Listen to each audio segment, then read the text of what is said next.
تقدیر کیا ہے؟ اگر سب کچھ پہلے سے ہی لکھا لکھایا ہے تو ہم اپنے اعمال کے ذمہ دار کس طرح ہوئے؟ پھر اعمال کی جزا و سزا کیسی؟ پھر جنت و دوزخ کے کیا معنی؟ وضاحت فرمائے۔ بھئی سچی بات یہ ہے کہ اس سوال نے ایک عرصے تک مجھے بھی ستائے رکھا، اور میں سوچتا رہا کہ اگر واقعی اللہ تعالیٰ نے پہلے سے ہی سب کچھ لکھ دیا ہے کہ میں اتنے بج کر اتنے منٹ میں بیٹھ کے یہاں پہ ایک لیکچر دوں گا، یہ تقریر کروں گا، اتنے بج کر اتنے منٹ میں نماز پڑھوں گا، اتنے بج کے اتنے منٹ میں فلاں کو گالی دوں گا، فلاں کو تھپڑ ماروں گا، یہ پہلے سے ایک میرا شیڈول مرتب ہے اللہ کے ہاں، لکھا لکھایا پروگرام چھپا چھپایا موجود ہے، میرا کیا قصور؟ تو لکھنے والے کا قصور ہے؟ بات تو خطرناک ہے نا، بات تو خطرناک ہے نا۔ تقدیر کیا ہے؟ عربی میں اس کے لیے ایک لفظ لکھا جاتا ہے دینی کتابوں میں، علم اللہ السابق، اللہ کا علم جو پہلے سے اسے حاصل ہے۔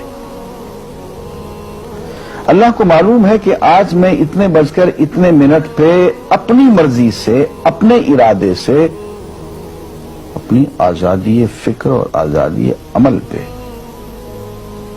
عمل سے کام لیتے ہوئے یہ کام کروں گا۔ اب بھائی کام تو میں اپنی مرضی سے کر رہا ہوں، اپنی آزادی سے، اپنے ارادے سے کر رہا ہوں، لیکن اتنی سی بات تو مانو کہ اللہ تعالیٰ علام الغیوب ہے، علیم بذات الصدور ہے۔ مجھے اپنے بارے میں پتہ نہیں ہے کہ کل 10:10 پہ میں کیا کروں گا، اس کو پتا ہے۔ مجھے اپنے بارے میں پتہ نہیں ہے کہ میں 10 سال کے بعد کہاں ہوں گا، کیا کر رہا ہوں گا، فلاں بج کے فلاں منٹ، اس کو پتا ہے۔ اس کو میرے آزادانہ، خود مختارانہ، فری ول کے ساتھ کیے ہوئے اعمال کا پتا ہے کہ میں اپنی مرضی سے، اپنے فری ول کے ساتھ، اپنے ارادے سے اتنے بج کر اتنے منٹ پہ کیا کروں گا۔ یہ اس نے اپنے ہاں لکھ رکھا ہے، اس لیے اس کو پوری کائنات کا نظام چلانا ہے۔ اس کا علم جو ہے وہ صحیح ہے، لیکن اس کا علم میرے ارادے سے نہیں ٹکراتا ہے۔ یہ بات میں ایک مثال سے سمجھاؤں گا۔ میرے ساتھ ایک واقعہ پیش ہو گیا، اس دن مجھے تقدیر سمجھ میں آ گئی کہ ہوتی کیا ہے۔ 1971 کی بات ہے کہ یہاں اکاؤنٹنٹ جنرل آفس میں میں ڈپٹی اکاؤنٹنٹ جنرل تھا۔ اس زمانے میں ایک مشہور نجومی تھا شیخ صادق، یہاں قلعہ گزر سنگھ میں رہتا تھا۔ وہ پتہ نہیں بیچارہ زندہ ہے یا فوت ہو گیا۔ انہوں نے دروازہ کھولا، میرے کمرے میں آ گیا۔ کیا صاحب، ہم آپ کی خدمت کرنا چاہتے ہیں، ہم آپ کو مستقبل کے بارے میں کچھ بتانا چاہتے ہیں۔ میں نے کہا میرے پاس فضول باتوں کے لیے وقت نہیں ہے، میں علم نجوم وغیرہ کو، اس قسم کے یہ فضول باتوں کو میں نہیں مانتا ہوں، مشغول آدمی ہوں، ان چکروں میں مجھے مت ڈالو۔ انہوں نے کہا سر مجھے صرف 1 منٹ تو آپ دے دیں۔ میں نے کہا ہاں 1 منٹ دیتا ہوں۔ اس نے ایک بہت بڑا کاغذ میرے سامنے لکھا جس پہ 40 خانے بنے ہوئے تھے، 40 چیزوں کے نام لکھے ہوئے تھے، مختلف چیزوں کے نام، کتاب، قلم، اینک، کاپی، دوات، پینسل، میز، بادل، برکھا، مسجد، مندر، ایسی ایٹ رینڈم چیزوں کے نام، 40 چیزوں کے نام لکھے ہوئے تھے۔ وہ کہنے صاحب آپ ان میں سے کسی ایک چیز پہ انگلی رکھ دیں یا اس کا نام آپ اس کاغذ پہ لکھ دیں۔ اور مجھے یہ کہتے کہتے اس نے ایک پیس آف پیپر میری میز سے اٹھایا اور اس پہ کچھ لکھا اور اس کو یوں الٹا کے رکھ دیا۔ میں نے کہا تم نے یہ کیا کیا؟ کہنے لگے جی میں نے وہ چیز لکھ دی ہے، وہ نام جو ابھی آپ لکھیں گے۔ تو اب میں پریشان ہو گیا۔ تماشا کی بات ہے نا کہ جو چیز میں سوچ سوچ کے اپنے ارادے سے، اپنی مرضی سے ابھی لکھوں گا، اس نے پہلے جو لکھے وہاں رکھ چھوڑ دیے میرے سامنے۔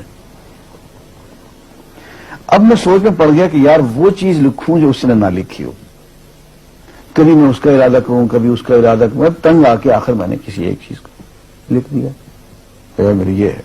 اس نے جب وہ الٹایا تو وہ وہی چیز نکلی۔ اب پتہ نہیں یہ کیا چکر تھا اس کا، خدا ہی جانے۔ کوئی اس کا علم ہوگا، کوئی فن ہوگا، کوئی تک بازی ہوگی، تک بندی ہوگی کوئی. لیکن اس دن مجھے پتا چلا کہ یار اس کو جو کچھ میں نے لکھا ہے اپنے ارادے سے لکھا ہے، اپنی مرضی سے لکھا ہے، اس سے پابند ہو کے نہیں لکھا. کبھی اس میں انگلی لگاتا تھا، کبھی اس پہ آخر چن کے ایک لکھا میں نے. لیکن اس کمبخت کو پہلے سے پتا تھا کہ میں کیا لکھنے والا ہوں، اور اس نے پہلے سے وہاں لکھ کے رکھا ہوا تھا. میں نے کہا یار ایک محدود علم والا آدمی میرے آئندہ کے اعمال کو اپنے ہاں لکھ کے رکھ سکتا ہے. چن کے وہ عمل میں اپنی مرضی سے کر رہا ہوں، اپنے ارادے سے کر رہا ہوں، کوئی مجبوری نہیں ہے اس میں. لیکن وہ میری مرضی والا عمل، میرے اپنے ارادے سے کیا ہوا عمل، پوری آزادی کے ساتھ کیا ہوا عمل، اس نے پہلے سے اپنے یہاں لکھ کے رکھا ہوا. یار اگر یہ انسان کر سکتا ہے تو رحمان کیوں نہیں کر سکتا؟ اس نے میرے سارے اعمال جو میں آئندہ چل کے کرنے والا ہوں، وہ سارے کے سارے اعمال اس نے اپنے یہاں لکھ کے رکھے ہیں. اس کو انتظام کرنا ہے، میرے رزق کا انتظام بھی کرنا ہے، آگے میری زندگی، میری موت میں، میری قبر میں اکوموڈیشن کا پتہ نہیں کہاں کا میرے اس نے انتظامات کرنے ہیں. تو میرے بارے میں اس نے سارا کا ڈیٹا کلیکٹ کر کے رکھا ہوا ہے اپنی انفارمیشن کے لیے کہ یہ اپنی مرضی سے کیا کیا کچھ کرے گا. تو اس کے لکھے ہوئے ہونے سے میری مرضی ختم نہیں ہوتی، میری ذمہ داری ختم نہیں ہوتی، میرا ارادہ، میری فری ول ختم نہیں ہوتی. یہی وجہ ہے کہ ہم جو اعمال کرتے ہیں اس میں سے اللہ تعالیٰ اس کی کچھ ذمہ داری ہم پہ ضرور ہوتی ہے. کچھ کام اللہ تعالیٰ کا ایک نظام ہے، اس میں شاید ہماری ذمہ داری نہ ہو، وہاں جبر ہو. لیکن کچھ اعمال ایسے ہیں جن میں خالصتاً ہمیں آزادی حاصل ہے، ہمیں اختیار حاصل ہے، ہم ان کے ذمہ دار ہیں، ہمیں ان پہ جزا ملے گی، ہمیں ان پہ سزا ملے گی، اللہ تعالیٰ بچائے. اور جزا ملے گی تو جنت ہوگی، سزا ملے گی تو دوزخ ہوگی. لیکن آزادی عمل اور ارادہ ضرور ہے. یہ الگ بات ہے کہ اللہ تعالیٰ کو پہلے سے ہی معلوم ہے کہ ہم اپنے ارادے سے اور اپنی آزادی اور اپنی مرضی سے ہم آج اور کل اور پرسوں اور سال بھر کے بعد اور 10-20 سال کے بعد ہم کیا کیا کریں گے اس کے ہاں لکھا ہوا ہے. وَعِندَهُ عِلْمُ الْكِتَابِ، اس کے ہاں سب کچھ لکھا ہوا ہے. لیکن ہم جو کرتے ہیں اپنے ارادے سے کرتے ہیں اور اس کے ذمہ دار ہیں. وآخر دعوانا الحمدللہ.